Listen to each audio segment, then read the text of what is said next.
Josué, chapitre 16.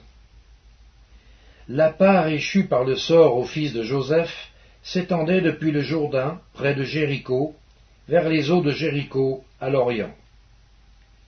La limite suivait le désert qui s'élève de Jéricho à Béthel par la montagne. Elle continuait de Béthel à Louz et passait vers la frontière des Arkiens par Ataroth. Puis elle descendait à l'occident vers la frontière des Japhlétiens, jusqu'à celle de Beth-Horon, la basse, et jusqu'à Gézer, pour aboutir à la mer.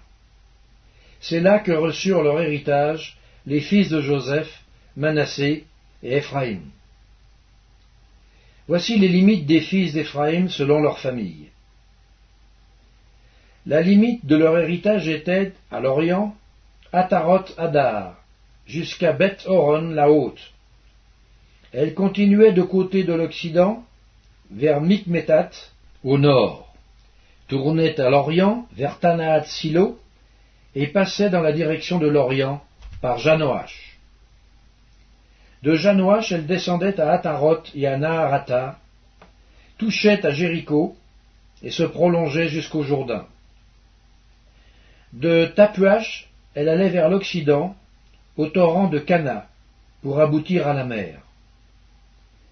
Tel fut l'héritage de la tribu des fils d'Éphraïm, selon leur famille.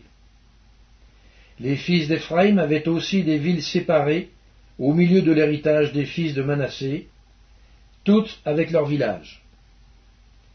Ils ne chassèrent point les Cananéens, qui habitaient à Gézer, et les Cananéens ont habité au milieu d'Éphraïm jusqu'à ce jour, mais ils furent assujettis à un tribut.